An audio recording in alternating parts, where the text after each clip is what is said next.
Sir आपको इतने सालों का एक्सपीरियंस है इंपोर्ट एक्सपोर्ट में, तो जो इसमें मेन सोर्स होता है प्रोडक्ट को लाना और भेजना, तो वो ये कैसे होता है? भारत के लिए जो मुद्रा पोर्ट है वो कितना इम्पोर्टेंट है? वो जो ऑलरेडी मुंबई का नौवा शेवा था, उसकी कैपेसिटी इतनी नहीं थी कि वो पूरा काम कर सके। सर फर्नीचर इंपोर्ट में मिनिमम कितना बजट लग जाता है? इंपोर्ट एक्सपोर्ट में सर फ्रॉड होने का भी डर रहता है। आप एक सही आदमी से नहीं इंपोर्ट कर रहे हैं तो हो सकता है वो माल ही ना भेजे। अगर किसी को इंपोर्ट करना हो तो पहला क्या उसका स्टेप होना चाहिए? उसको मेरे ख्याल से बिना सीखे नहीं करना चाहिए काम।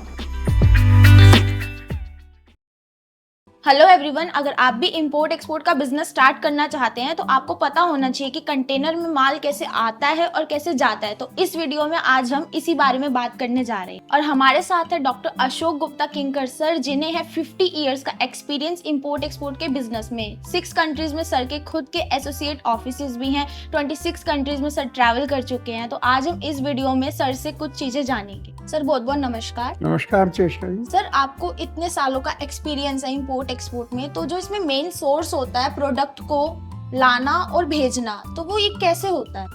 बहुत अच्छा सवाल है आपका चेष्टा जी, क्योंकि वास्तव में इंपोर्ट एक्सपोर्ट यही है, कहीं कोई चीज़ ज़्यादा है, अबंडेंस में है, जी। सस्ती है और कहीं उसकी डिमांड है, तो वो कैसे आएगा? तो हम यही कह सकते हैं कि अगर वो भारी आइटम है तो वो समुद्र के रास्ते से आएगी, ठीक है। और हल्की है तो बाई एयर आ सकती है, ठीक है। और बाई रोड भी रूट होता है। ये देखना है कि बाई रोड रूट है या नहीं है। अच्छा। तो ये 3 मोड्स हैं माल को आने के। सर मेरा नेक्स्ट क्वेश्चन ये है कि भारत के लिए जो मुद्रा पोर्ट है वो कितना इम्पोर्टेंट? ये भी एक बहुत लोगों के मन में आता है कि जब पहले से इतने पोर्ट हैं तो एक नया पोर्ट मुद्रा आखिर क्यों? तो क्योंकि हमारा देश तरक्की कर रहा है तो माल बहुत ज़्यादा इंडिया में आ रहे हैं। तो वो जो ऑलरेडी मुंबई का नौवा शेवा था, उसकी कैपेसिटी इतनी नहीं थी कि वो पूरा काम कर सके। तो इसलिए नए नए सी पोर्ट बनाए जा रहे हैं। उसमें से मुद्रा पोर्ट एक बहुत बड़ा पोर्ट है जो भारत की इस आवश्यकता को पूरा करता है। ठीक है। इसलिए मुद्रा पोर्ट की जरूरत है। सर अभी आप मुद्रा पोर्ट गए थे तो वहाँ पे जी। आपके क्लाइंट का कंटेनर आया था। हाँ जी। तो उसमें क्या था? हाँ, ये आपने अच्छा बताया, क्योंकि एक तो हमें उससे मिलना जरूरी था, जो होता है CHA। किसी भी पोर्ट पे जो हमारा एजेंट होता है उसको बोलते हैं कस्टम हाउस एजेंट। ठीक है। तो हम बहुत समय से उनसे नहीं मिले थे, तो मिलना रहता है, महीने साल में एक आध बार मिलना चाहिए, और कोई बात नहीं थी। ही इज़ वेरी इंटेलिजेंट, बहुत अच्छा वो हमारा है। लेकिन एक बार मिलने के लिए हम वहाँ गए थे, और हमारे जो CHA हैं वो काफ़ी अच्छे लेवल के हैं। उनका अपना खुद का पोर्ट में एरिया बना रहता है, उनका खुद का अपना यार्ड है, एक बहुत बड़ा यार्ड है। ठीक है। तो हमारा आया था फर्नीचर यूरोप से और चाइना से फर्नीचर आया था, तो इसलिए हम गए। सर फर्नीचर इंपोर्ट में मिनिमम कितना बजट लग जाता है? हाँ, ये बात तो है। देखिए, फर्नीचर काफ़ी बल्कि आइटम होती है, तो वो बहुत ज़्यादा एक्सपेंसिव नहीं होता है। डिपेंडिंग ऑन फर्नीचर की क्वालिटी, तो मेरे ख्याल से 6 या 7 लाख से शुरू हो जाता है और 50 लाख तक जाता है। अगर वो क्वालिटी उसकी बहुत अच्छी है तो थोड़ी जगह में भी बहुत महंगा फर्नीचर आ जाएगा। ठीक है। और ये 40 फीट में आता है, क्योंकि ये हल्की चीज़ है। अब आप कहेंगे 40 फीट क्या होता है? तो जो भारी चीज़ें हैं वो 20 फीट के कंटेनर में आती हैं, जिसकी लंबाई 20 फीट होती है।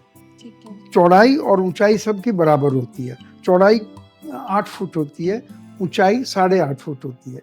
बिल्कुल जैसे ईंटें एक के ऊपर एक लगा के रखी जाती हैं तो पूरा मकान खड़ा होता है, इसी प्रकार जब शिप आता है तो उसमें भी एक कंटेनर के ऊपर एक कंटेनर रख के पूरा एक बनाया जाता है, जिससे कि साइज फर्क नहीं होते हैं, केवल उनकी लंबाई में फर्क होता है। ठीक है। 20 फीट या 40 फीट। तो वो जैसे 2 ईंटें रख दी या 1 ईंट रख दी, एक लंबी ईंट रख दी, तो वो एडजस्ट हो जाता है। तो इसलिए फर्नीचर में आपने जैसे पूछा कितनी कॉस्ट, अगर वो सस्ता फर्नीचर है तो 6-7 लाख में भी आ जाएगा, 8 लाख में भी आ जाएगा। अच्छा। और अगर वो महंगा अच्छी क्वालिटी का है, जैसे ये सब वहीं से आए हैं तो ये थोड़ा महंगा हो जाएगा। और अगर बहुत ही ज़्यादा एक्सपेंसिव क्वालिटी का है तो 1 करोड़ तक भी चला जाता है। ठीक है। तो सर इसमें डॉक्यूमेंट्स कौन कौन से लगते हैं फर्नीचर इंपोर्ट में? फर्नीचर इंपोर्ट में नॉर्मली जो सब में लगते हैं, लेकिन क्योंकि इसमें BIS है, तो BIS की वजह से एक डॉक्यूमेंट एक्स्ट्रा लगता है। बाकी तो वही डॉक्यूमेंट है। जैसे मेन डॉक्यूमेंट होता है बिल ऑफ लेडिंग, जो शिपिंग कंपनी की रसीद है कि हमने माल पाया और किसको देना है, वो उसमें लिखा होता है। और उसमें ये भी लिखा होता है, वो पूरी इनवाइस है, एक रसीद है शिपिंग कंपनी की, कितने कंटेनर्स हैं उसके अंदर और उन कंटेनर्स में क्या क्या है, सील नंबर क्या है, ये सब डिटेल होती है। ठीक है। और एक होता है उसमें कि इनवॉइस होती है, मेन इनवॉइस, परफॉर्मा इनवॉइस भी होती है, और सर्टिफिकेट ऑफ ओरिजिन होता है। ये मेन डॉक्यूमेंट्स होते हैं। और सबसे बड़ी चीज़ है कि पैकिंग लिस्ट होती है, यानी किस कंटेनर में क्या है, ये सब बताना पड़ता है, जिससे कस्टम में अगर वो चीज़ पहुँचे और वो चाहें इसको चेक करना है, तो वो उस पर्टिकुलर कंटेनर में जाके उसको चेक कर सकते। सर अभी आपने बताया CHA का क्या मेन रोल होता है? CHA का बहुत बड़ा रोल होता है, क्योंकि हम बैठे हैं मान लिया दिल्ली में और माल हमारा आया मुंद्रा में, तो कस्टम को कौन हमारी तरफ से कोई भी बात करेगा, CHA का मतलब भी है कस्टम हाउस एजेंट। ठीक है। वो एक तरह से हमारा एजेंट है वहाँ पर, जैसे हमको रिप्रेजेंट करता है वो। हाँ जी। तो जो भी कस्टम के सवाल हैं, ड्यूटीज़ हैं, खर्चे हैं, शिपिंग लाइन को खर्चा देना है, ग्राउंड एक्सपेंसेस का क्रेन वाले को खर्चा देना है, या ट्रक वाले को खर्चा देना है, हमारे बिहाफ पर सारा काम वो करता है। तो CHA का एक बहुत बड़ा रोल होता है, क्योंकि वो हमारा एजेंट है। इंपोर्ट एक्सपोर्ट में सर फ्रॉड होने का भी डर रहता है?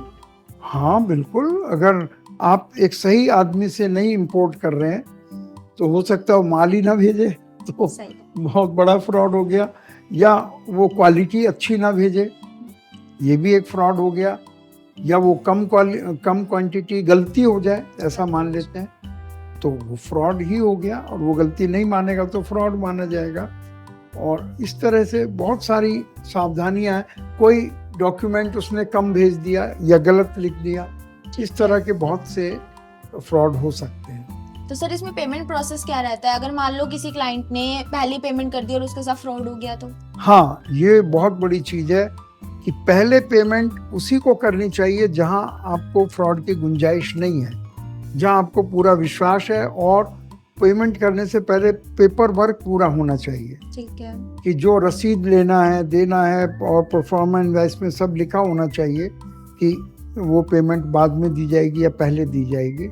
ये सबसे बड़ा रिस्क तो यही है कि आदमी पहले पेमेंट दे देता है। ठीक है। और रिस्क इसलिए है कि जो ठग लोग हैं, जिनको स्कैमर्स बोलते हैं, जो इंटरनेशनल ठग हैं, वो इतना सस्ता प्राइस देते हैं कि दूसरा आदमी उस फौरन उस कैश एडवांस भेज देता है। अच्छा। जिसको TT बोलते हैं या RTGS बोलते हैं या पेमेंट इनवर्ड बोलते हैं। तो बस वो पेमेंट एक बार आ गई, फिर वो फ़ोन उठाना बंद कर देता है। ठीक है। और या उसको आगे करता है, थोड़ा और भेजिए, थोड़ा और भेजिए, मैं ऐसे करूँगा, मैं वैसे करूँगा। जब उसने देख लिया कि आप नहीं भेज रहे हैं, और फिर आप कहते हैं कि मुझे माल भेजिए, माल भेजिए, उसके बाद वो फ़ोन उठाना बंद कर देता है। एक छोटा सिम कार्ड ही है, सिम कार्ड के ऊपर पूरा गेम चलता है, और लोगों को पता नहीं है कि फ्रॉड से कैसे बचना है। सबसे बड़ी बात। तो इसलिए इंपोर्ट एक्सपोर्ट में फ्रॉड होते हैं, अदरवाइज कोई फ्रॉड नहीं होता है।